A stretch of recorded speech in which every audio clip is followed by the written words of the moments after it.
Hey, what's going on, guys? Mush back at it with another video. Want to talk these NVIDIA GeForce GPUs being seemingly leaked. The RTX 3080 and the RTX 3070, they are looking absolutely insane, so I want to go over that. Tweaktown has a pretty in-depth article on them, so we'll go over that. And also, Monster Hunter World Iceborne has been having some issues on PC. However, it has been selling incredibly well, and people are playing the game in droves. They are reaching some insane numbers. We'll go over that, and we'll go over the new patch that was released that fixes a lot of issues. But first up, NVIDIA will be launching its next generation GPU soon, and the new GeForce RTX 3000 series graphics card later this year. But it now appears that we have some new specs to look at, and My Drivers is reporting on two new GPUs in its Ampere family of GPUs, GA103 and GA104. GA103 in particular is reportedly powering the upcoming GeForce RTX 3080 and has some beast specs to go along with it. 103 will reportedly pack 3840 Steam processors, 60 SMs, and 10 or 20 gigabytes of GDDR6 on a 320-bit memory bus. That is insane.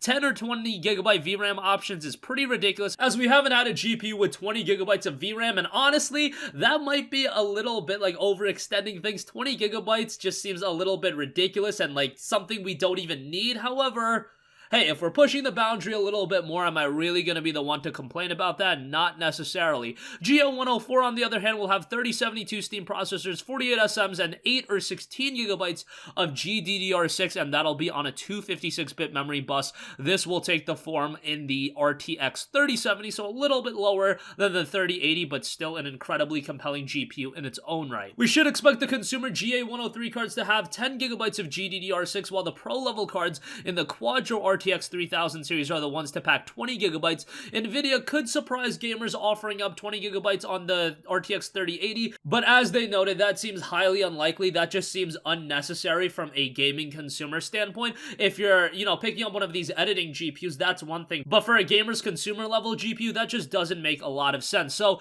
in wrap-up, GA103, 10 or 20 gigabytes of GDDR6, 320-bit memory interface, 3480 Steam processors, and then as far as GA104 goes, that's 8 or 16, 256-bit, 48 SMs, and then 3072, and by the way, GA103 is 60 SMs, so very, very impressive GPUs. This is going to be very much on the higher scale of things, so if you're a budget consumer, if you're looking to build a lower-end PC, obviously, this is not going to be up your alley. However, for those of you that are looking to buy more higher-end GPUs, you're looking to spend the big money, the RTX 3080 and the 3070 are going to be rather compelling options, and they should be coming out ahead of the next generation consoles. Maybe around that same time frame. I would expect a little bit before that, though.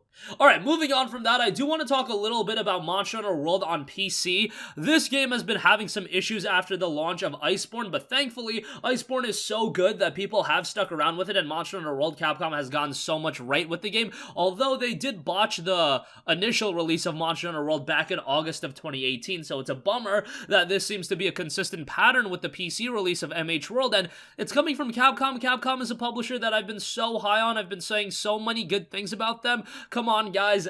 Get your PC game right. You got it right with RE2, you got it right with DMC5, RE7, all of those games were fantastic. What is it about Monster Hunter World that's giving you guys a little bit of issues? But nonetheless, it is making a lot of improvements. MH World suddenly got a couple of critical issues with the recent release of the Iceborne expansion, and one was the abnormally high CPU utilization, while another bug corrupted save data in some cases. Capcom released a new patch, roughly 250 megabytes in size, a few hours ago that should fix both of those issues in Monster Hunter World as detailed below. I do want to go over the summary of some of the fixes.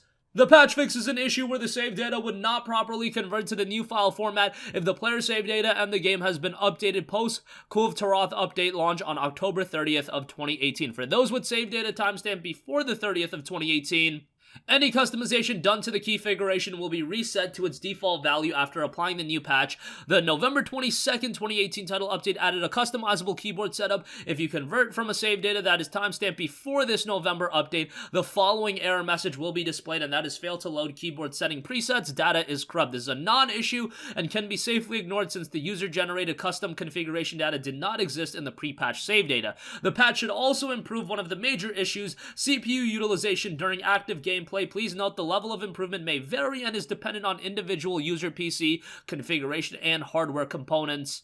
And this patch does update Monster Hunter World Iceborne to version 10.12.01, and they also note our sincere apologies for any inconveniences this issue may have caused. Now, I would bug out a lot more, and I probably should be bugging out just because if any other publisher had an issue like this happen, and it was consecutive issues like with Monster Hunter World, that deserves a lot of complaints. However, Capcom has been so good to consumers of Monster Hunter World. They've done a good job outside of the initial launch of MH World on PC, and I don't want to give them a pass because that gives them an area where they can do this over and over again. But they've done so much right with the game that from this standpoint, this is one area where I can be a little bit more kind to them. But come on, this should be remedied ASAP, and you shouldn't be rolling out a $60 game that's already seeing a delayed release on PC, 7 months after the console release, and then you're talking about an expansion that's $40 that's coming out 4 months after the console release, and it's having all of these issues. That is unacceptable, and this is something that Capcom definitely needs to get ironed out. And again, it's only with Monster Hunter. They've released so many other games, whether it be Resident Evil, whether it be Devil May Cry, and these are all Japanese games. Now, obviously, Monster Hunter World from a scope standpoint is a little bit bigger, a big online emphasis, so I can understand why a game like this would be more prone to issues, but that's why you have the extended period of releasing the game on console and then having all that added time to also bring the game to PC. An issue like this is unacceptable. However, it seems like people have still remained incredibly invested into the experience. Daniel Ahmad, analyst, tweeted out, the release of Monster Hunter World Iceborne on Steam has pushed the number of peak concurrent players in the past 24 hours up to 150,000. This is the same level that the game had back in September of 2018. September of 2018 would be the month following the release of Monster Hunter World, and that's right after the game got a bunch of fixes and started working on PC. So think about that for a second. Going back to September of 2018 when the game was completely fresh, now with the release of this expansion, it's going back up to those original levels, and that's incredibly impressive. Yes, expansions will naturally increase the player base, but usually not so much so that you're reaching peak player bases from way back when.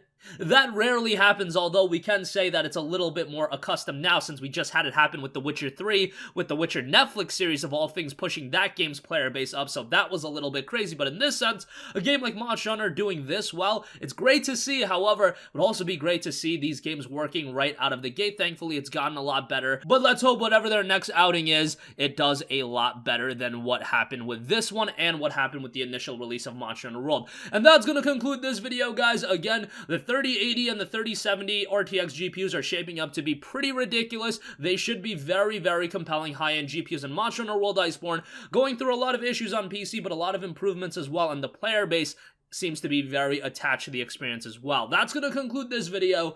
If you guys have a request for a future video, you can leave that in the comment section down below, and I will catch you guys in the next one. Peace out. Hey, what's going on, guys? Mush here again. Hope you enjoyed the video. As you guys might know, YouTube's notification system is sometimes a little bit wonky, even if you're subscribed to the channel. Maybe you're not abundantly aware that I uploaded a video. To remedy that situation, make sure you hit the bell notification button. This way, whenever I upload a new video, and I try to upload as consistently as possible, you will be notified directly of the upload, and you can watch it as soon as it goes live. I would really appreciate if you guys hit that button so you can stay up to date with all of the content I'm posting. But as always, guys, thanks for watching, and I'll catch you guys in the next one. Peace out.